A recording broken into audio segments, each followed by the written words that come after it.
आपको UP police का वो चेहरा भी दिखाते हैं जो सीएम योगी आदित्यनाथ के मंसूबों पर सीधे पानी फेरते हुए नजर आते हैं। आज हम आपको उस मित्र पुलिस का वो चेहरा दिखाएंगे जो आपको न्याय नहीं देती लेकिन आपका जरूर खून चूस लेती है। खून चूसने का मतलब हमारा यह है कि आपके खून पसीने की कमाई पर डाका डाल देती है और पीड़ित कितना भी गरीब क्यों ना हो उसे रिश्वत चाहिए। मतलब इन लोगों के कलीजे नहीं कांपते क्या कि 50-50 हजार 60-60 हजार रुपए इनको सरकारी तनख्वाह मिलती है, लेकिन एक दिहाड़ी मजदूर जिसकी डेली कमाई मुझे लग रहा है कि 400 से 500 रुपए होगी, उससे 1 लाख रुपए की डिमांड कर डाली। यूपी में एनकाउंटर करने वाली पहली महिला दरोगा जो है वो घूसखोर निकल गई। गाजियाबाद महिला थाने की रिपोर्टिंग चौकी साहिबाबाद पर तैनात इस महिला दरोगा जिसका नाम भुवनेश्वरी है, जिसको एंटी करप्शन की टीम ने रिश्वत लेते हुए रंगे हाथों गिरफ्तार कर लिया। यह महिला दरोगा अब सवालों के घेरे में आ गई कि अब तक जितने मुकदमों की आखिर इसने जांच की होगी, भुवनेश्वरी ने जिनकी विवेचना की होगी, उन सभी पर प्रश्न चिन्ह खड़े हो गए। सवाल यह है कि क्या उन मुकदमों में भी भुवनेश्वरी ने इसी तरह से घूस खाकर जांच की होगी? सवाल बड़ा। रिपोर्ट देखिए।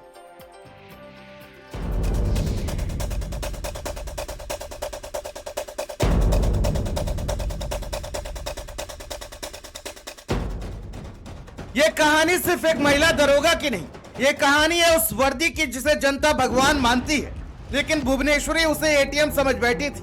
गाजियाबाद में वर्दी ने फिर खुद को बेचा है और इस बार कीमत थी 45,000 रुपए।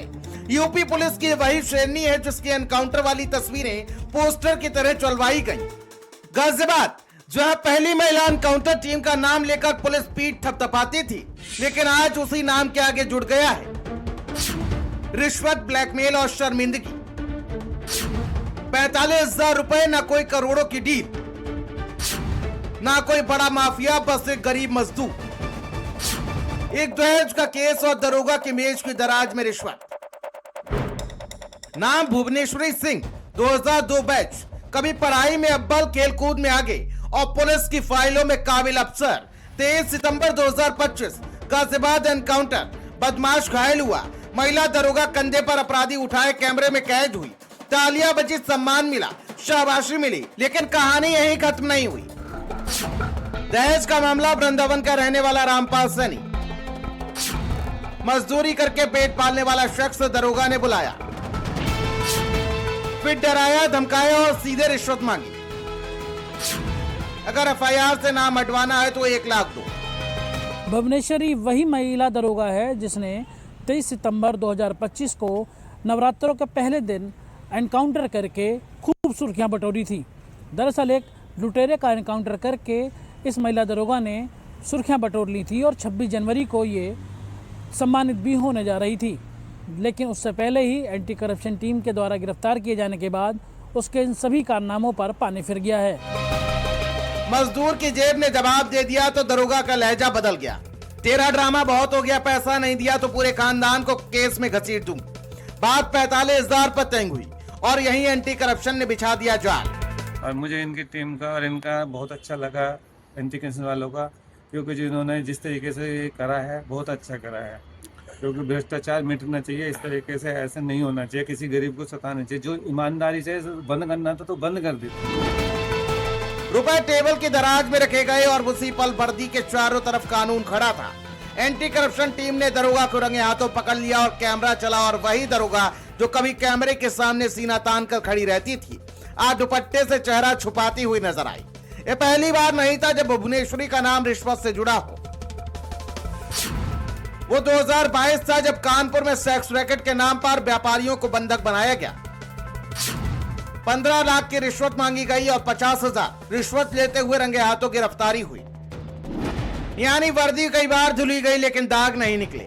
सबसे बड़ा सवाल ये नहीं कि दरोगा ने रिश्वत ली, सवाल है कि कितनी बार। पकड़े जाने के बाद भी वर्दी कैसे बसती रही?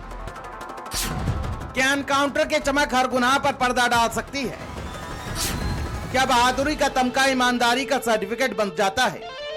आपको बता दें कि भुवनेश्वरी इससे पहले 2022 में कानपुर में हनी ट्रैप के जरिए सेक्सटॉर्शन का एक गैंग चलाने के आरोप में भी गिरफ्तार की जा चुकी थी और उसके बाद इसने नोएडा में भी एक इसी तरीके के एनकाउंटर की वारदात को अंजाम दिया था, लेकिन बाद में गाजियाबाद आने के बाद उसने इस एनकाउंटर के नाम पर बेहद सुर्खियां बटोरी, लेकिन कल गिरफ्तारी के बाद बार बार सवाल उठ रहा है कि आखिर ऐसी महिला दरोगाओं का जिनका प्रीवियस रिकॉर्ड खराब है, उन्हें किस बेसिस पर चार्ज मिल जाता है। आज भुवनेश्वरी सिंह सलाखों के पीछे हैं। एनकाउंटर की कहानियां अब फाइलों में बंद हैं और दरोगा की दराज से निकले हैं सवाल, शर्म और सिस्टम की सच्चाई।